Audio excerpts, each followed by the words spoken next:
And ఉన్నారా? ఉంటే ఒకసారి ఇలా చూసేయండి. పొద్దున్నే కంగారుగా హడావిడి లేకుండా సింపుల్గా అండ్ టేస్టీగా అదిరిపోయే పొటాటో రైస్ ఎలా చేసేసుకోవాలో చూసేద్దాం, వచ్చేయండి. పిల్లలు కూడా ఇష్టంగా తింటారండి. ఒక ముద్ద ఎక్స్ట్రానే తింటారండి. ఒకసారి అయితే మీరు కూడా ఇలా ట్రై చేయండి.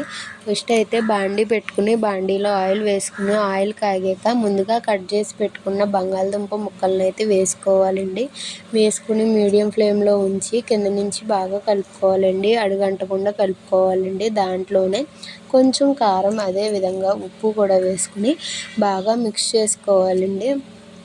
పొటాటో ముక్కలు అనేవి బాగా ఫ్రై అవ్వాలండి. క్రిస్పీగా రావాలండి. అప్పుడే రైస్లోకి అనేది పర్ఫెక్ట్గా బాగుంటుందండి. టేస్ట్ కూడా బాగుంటుంది. క్రంచీగా ఉంటుందండి. చూడండి, బంగాళదుంప ముక్కలు అడుగంటకుండా ఇలా కలుపుకోవాలండి. ఇలా బాగా ఫ్రై అయ్యాక వాటిని అయితే వేరొక పాత్రలోకి వేరొక గిన్నెలోకి అయితే తీసుకోండి, పక్కన పెట్టుకోండి. ఇవన్నీ తీసుకుని పక్కన పెట్టుకున్న తర్వాత అదే ఆయిల్లో ఇంకొంచెం ఆయిల్ అయితే వేసుకుని ముందుగా తరిగి పెట్టుకున్న ఉల్లిపాయ ముక్కల్ని సన్నగా తరుక్కోవాలండి. అందులోనే పచ్చిమిర్చి ముక్కలు కూడా వేసుకోవాలండి. పచ్చిమిర్చి కూడా వేసుకుని నేనైతే ఇందులో ఎటువంటి బిర్యానీ మసాలా కానీ, ఆకు కానీ, స్పైసెస్ కానీ ఎక్కువ వేయట్లేదండి.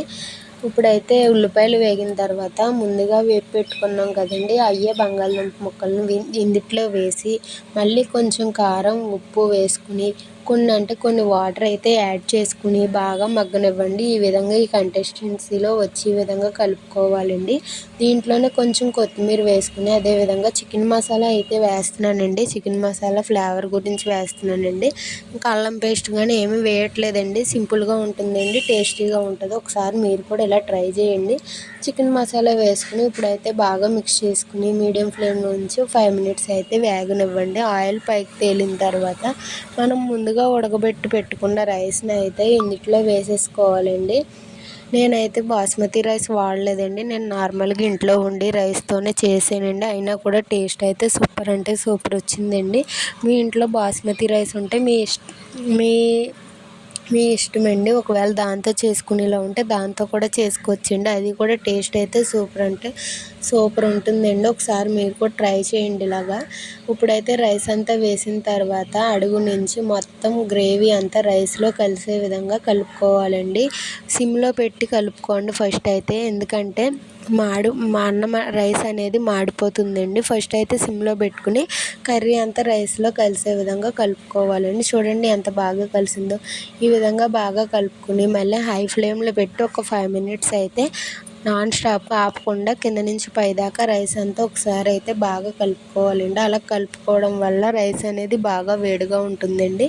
మనకు ఫ్రైడ్ రైస్ టేస్ట్ అనేది వస్తుందండి.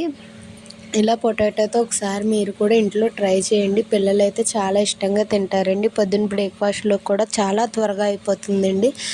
ఇప్పుడైతే మూత పెట్టి 5 మినిట్స్ అయ్యి కొత్తిమీర వేసుకోండి. నచ్చినట్లయితే సబ్స్క్రైబ్ చేయండి.